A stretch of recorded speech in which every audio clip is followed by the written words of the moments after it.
Hello everybody, my name is LEGO Lee and welcome back to LEGO Star Wars 2020 set review. Today we have the 4+ aka Junior's Snowspeeder. This set here retails for $20 US. It has 91 pieces and here is a front look at your box.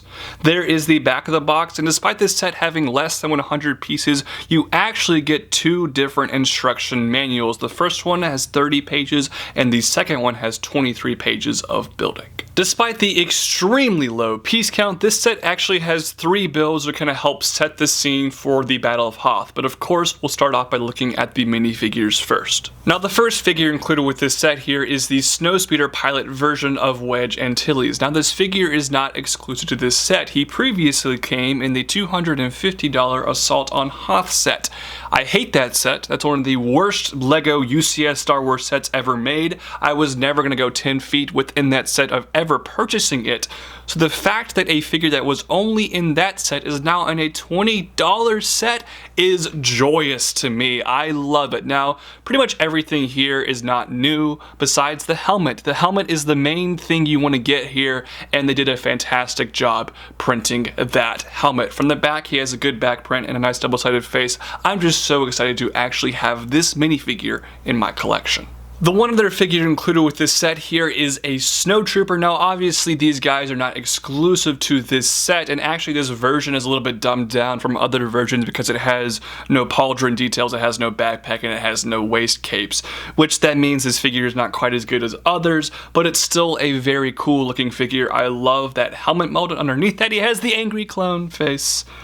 Come on LEGO, please change that or just give us a blank black head. He does have some nice back printing, and it's always nice to get another one of these guys in your collection. The first of the 3 builds we'll look at here is this very small little terrain build for Hoth. Now I'm never going to complain about getting this piece right here in transparent light blue. That looks fantastic. I love that part. I've loved that piece ever since it was first introduced in the Alpha Team set almost 2 decades ago. Now you do have this radar dish gun right here, which looks okay, however it doesn't move up and down or anything, but there are controls right here, but those controls are kind of high off the ground. I'm not really sure who's supposed to control them because a minifigure would not be able to reach that. Now there is a play feature here. Simply instead of having like a spring-loaded launcher or a stud shooter, they have the disc launcher back here. So you just push on this and it will launch off a disc, and there's actually storage for an extra disc back here that you can simply load in right there. So that's a pretty good play feature and a not terrible little side build. The Snowtrooper gets just about the most simplistic design possible for a speeder bike. This uses very few pieces,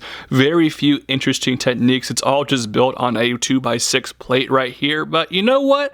It gets the job done, and it definitely is recognizable as a Hoth Imperial speeder bike. Now, of course, the main build of the Snowspeeder set is Shocker, the Snowspeeder, and I actually think the shaping of this thing is not half bad. It definitely has the shape of a Snowspeeder down, and there are some serious limitations with the 4+ line because it's all built on this humongous, giant base piece right here, so that definitely limits some of the shaping opportunities, and I think they did a pretty good job for the most part, highlighted by this very nice printed piece. That piece is always a sticker in the normal style sets, and it's great to get it printed here. Also, this old style cockpit looks pretty good as well. However, the cockpit is awkwardly huge. It really stands out, and the proportions are just completely thrown off by that cockpit piece. Additionally, you can open it up and you can fit your Wedge minifigure inside, and he has a nice printed control panel. However, you can only fit Wedge inside, and of course, Snowspeeders have 2 seats,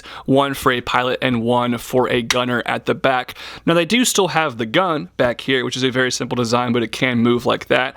And the back does not have the tow cable or anything, but some nice texture here and a clever use of these wheel pieces as engines. So for the most part, this thing, despite its limitations, is not horrible. And just for size comparison, this is the new Snowspeeder for the Juniors line next to the most recent version of this vehicle from the 2019 20th anniversary set. And you can see this is much, much smaller than the last version. However, it still uses the same cockpit piece, which just furthers my point about the proportions just being completely off with this vehicle. This set is going to be subjected to so much hate simply because, one, it's another Snowspeeder, and it seems like we get a Snowspeeder once every couple years or so, and two, it's a junior set. Now, LEGO has dropped the juniors moniker, but these are still 4+ sets. They are made for very small children. But guys, you have to remember, these sets are literally made for very small children.